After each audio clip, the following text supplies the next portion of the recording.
Today, let's talk about motivation, but not motivation like you think, because motivation to me is a buzzword, but it is something that I geek out about. And we want to know how to motivate our teams as corporate wellness professionals. And it's kind of an important thing, but it's tricky. You heard me say that before. Motivation is tricky. And today I'm going to give you ways to motivate your team, especially in different stages of their life, as well as what is the best motivation for anybody that will last consistently. Yeah, that's what we're talking about today. Motivation is not just a buzzword. It is the key to unlocking the goal inside your team. But the thing is motivation is a word that's thrown around like confetti. Oh, let's motivate the team. Let's motivate this. Let's get more productive. Let's motivate productivity. What?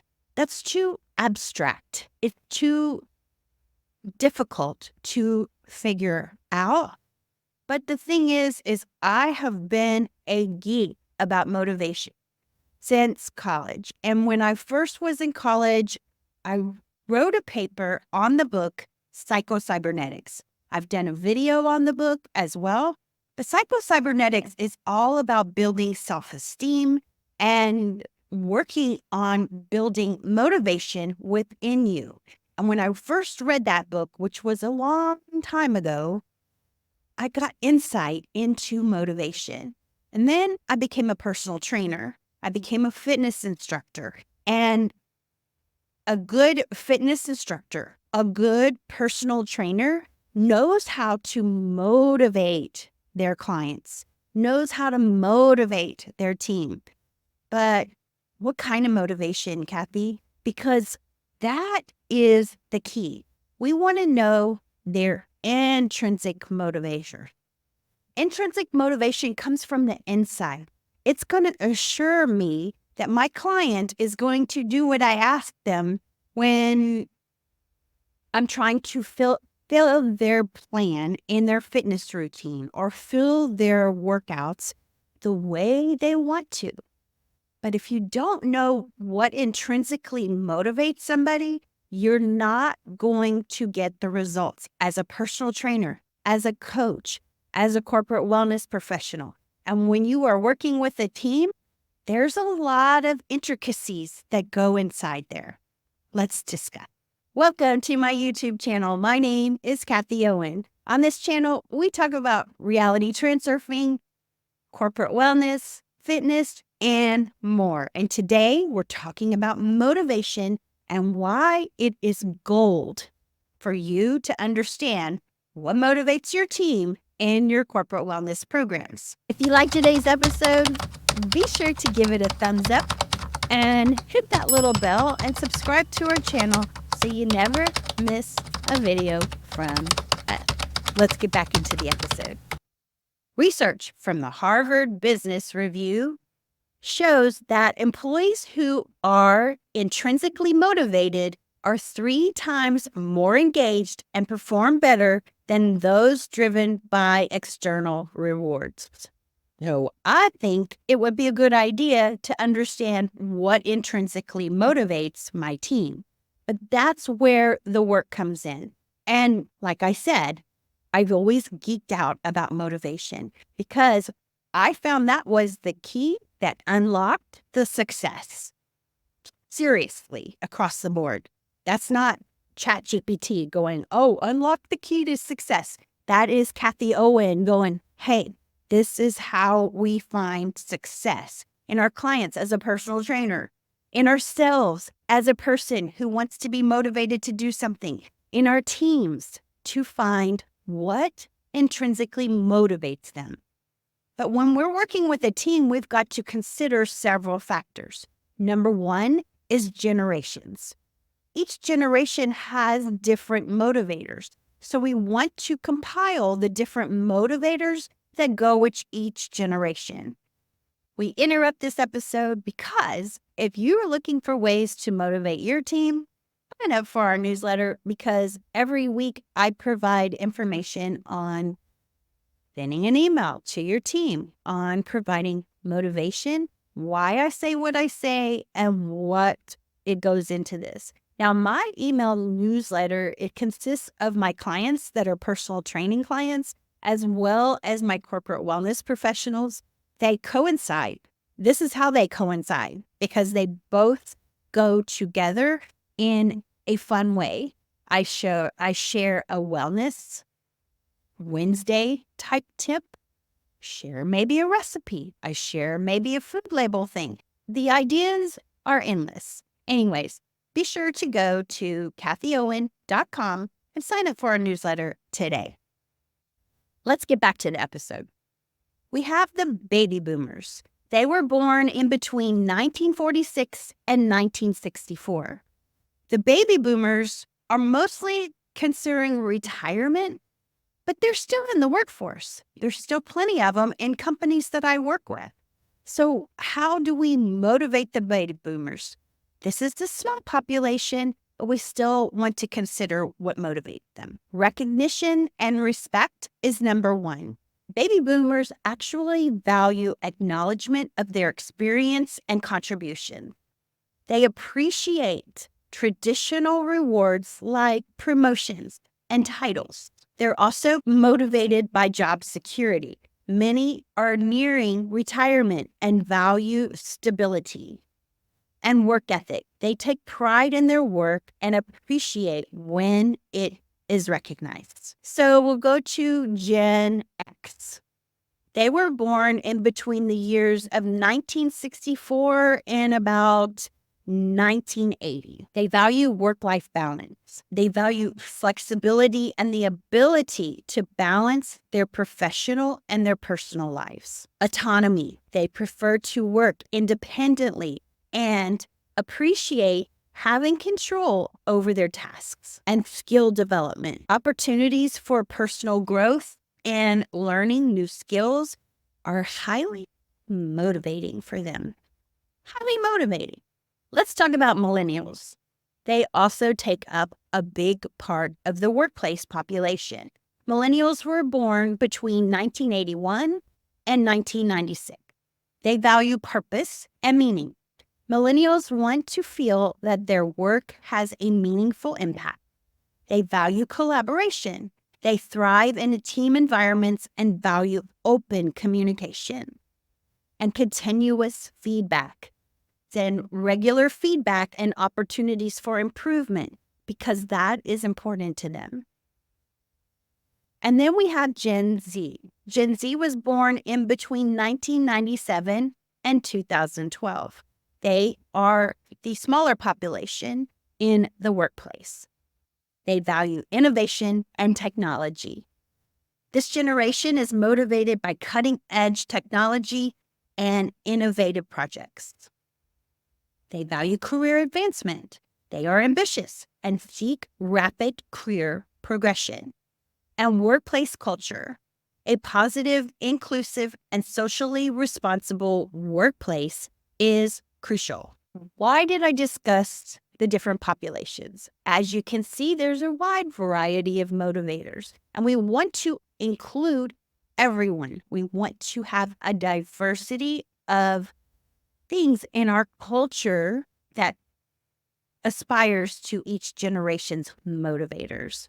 One of the ways that I work with companies is I will do assessments and I will see what motivates the team. What's the biggest motivator? But I include each of these values and each of these generations, what motivates them, because we want to know what the biggest motivator is. There are commonalities and there's also things that are not common.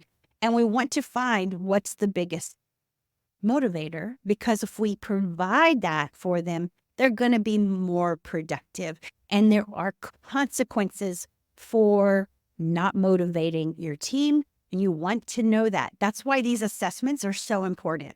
These assessments provide you with valuable ideas and tools, and you have to be consistent. You'll hear me say that word all the time.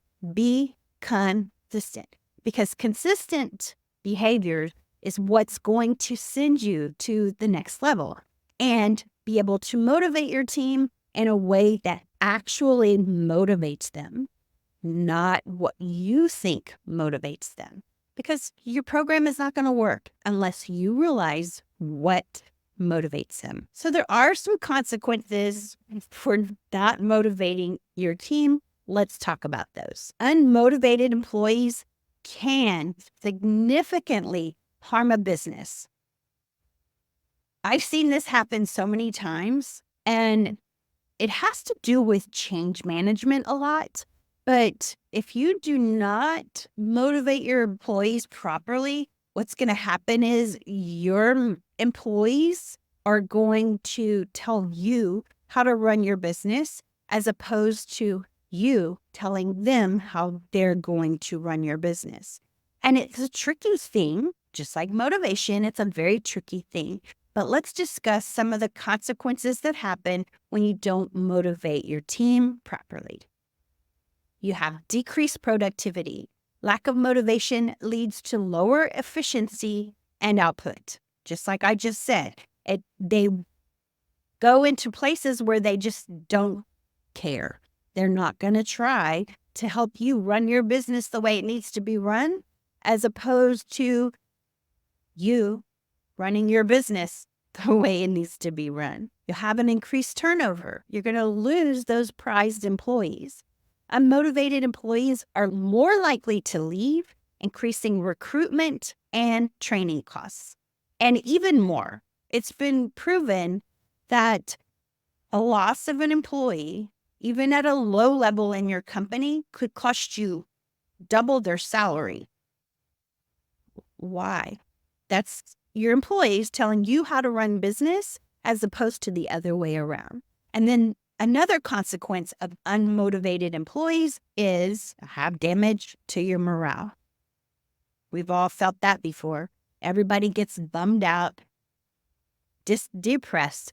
And you know what? Because of the negativity bias, that negative in your morale is bigger than the positive. Did you think about that?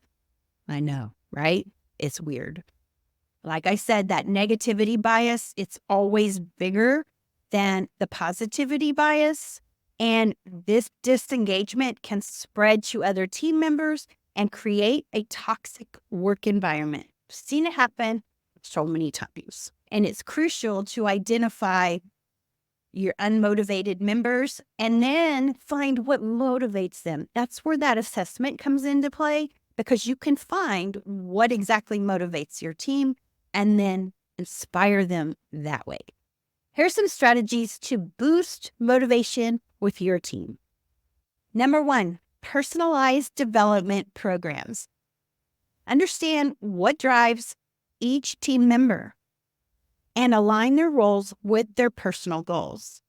Offer opportunities for skill development and career advancement. This is where that assessment comes into play, because you want to identify individual goals. What are their goals? Why are they working there?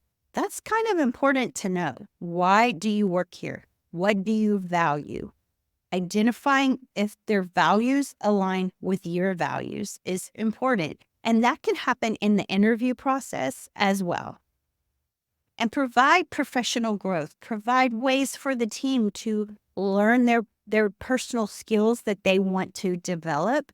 And what I like about Paycom, which is what one of the companies I uses, is it has an area where you could take personal development. You could even take how to deal with a disgruntled employee.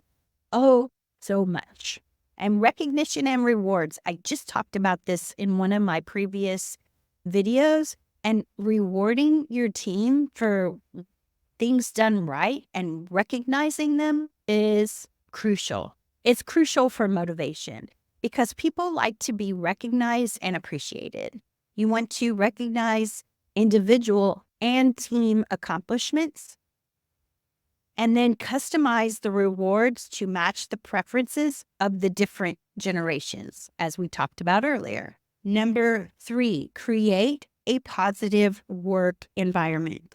Promote work-life balance and implement flexible work arrangements and foster inclusivity. Include everyone. That's what I mean. And create a culture where everyone feels valued and included. That is important. And I love a health fair for this reason, because it gives us the opportunity to go, okay, we're including everybody in their different things. You have different booths set up in different areas, and everybody visits the one that they feel inclined to, not who you say they need to visit. Encourage open communication. Establish regular feedback sessions to understand employee concerns and suggestions. Be open to that. That's why I say consistent assessments is crucial. It's crucial just to have an understanding of what's motivating your team at the time and have an open communication. Be ready to take the feedback that's going to come in and make the changes necessary. That's where a corporate wellness professional can slide right in and be your undercover boss, take care of things, tell you, give you your feedback of how your team is performing, and then also give your team feedback of what your managers want. And we want to know that by having these assessments or having a rewards program that identifies this, and have transparent leadership. Leaders should be approachable and transparent about company goals and changes. This is one of the ones that I just really love, because it helps us to understand where there are pitfalls. You're wasting money on team members that are not led effectively. I'm just going to leave that there on the table. The role of corporate wellness programs. Let's talk about that.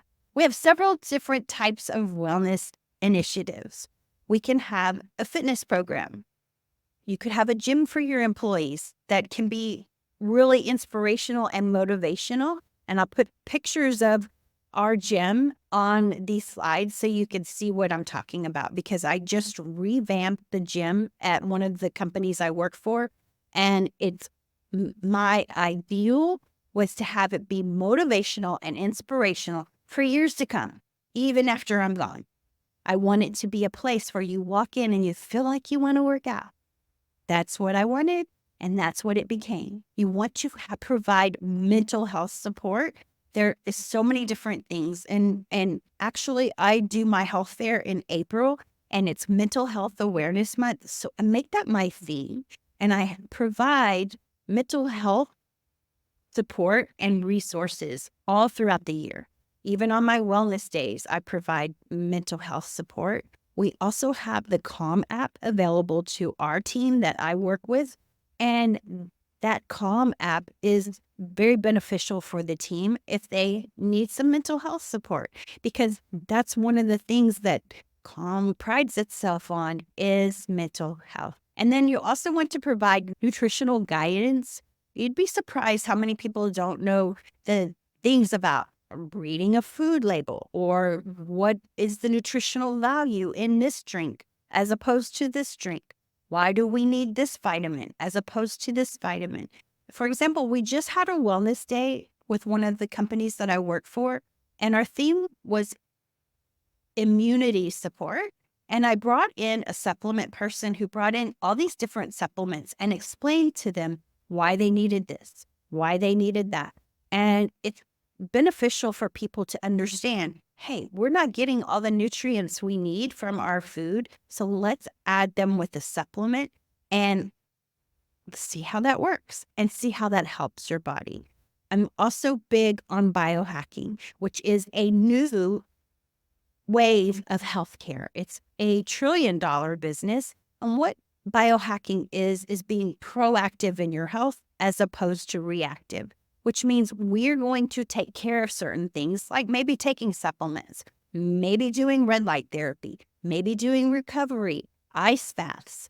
All these types of things are biohacking our system so we live longer, we feel better, we look better, and it's natural. That's what I like about it. Another thing that corporate wellness professionals can do is provide engagement activities. One of the things that I'm in charge of is the lunch and learns, which means they meet with an executive team member and then 10 team members meet with this person during lunchtime. And it builds camaraderie, it builds mentorship.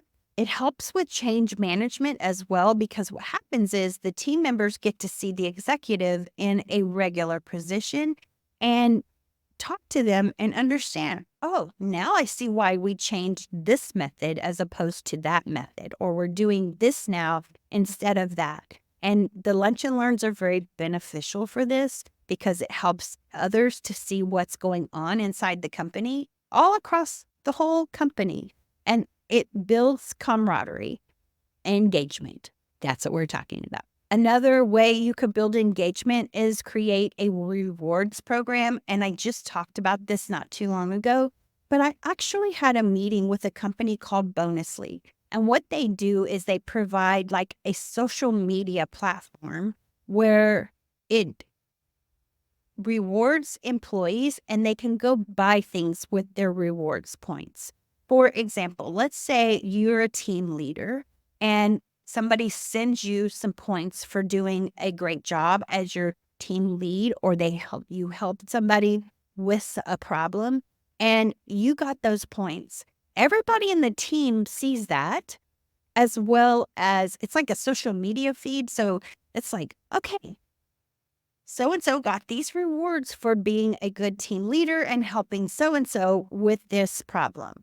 And this helps build camaraderie. It also helps to build faith in the team and have a transparent leader. I love that platform. I will have a link to that in the show notes and description below because it's a very valuable resource for a corporate wellness professional to see how the team is doing and who's winning more points as a leader or who's winning more points for their performance in their job. And they want to do this because it intrinsically motivates them. Maybe perhaps they want to buy an Amazon card with that, or they want to donate to their favorite charity with those points. This program is phenomenal. So as you can tell, I'm kind of passionate about motivation. I think it helps so much in a team environment, and understanding what motivates the team helps as well. And it is the cornerstone in your team. And if you lose that cornerstone, you know what's going to happen. Your team is going to be lopsided. So we want to have that stone set in there and ready to go.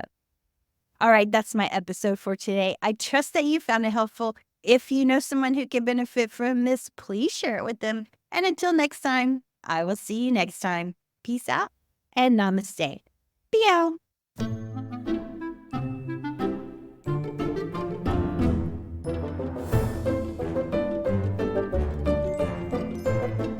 Research from the Harvard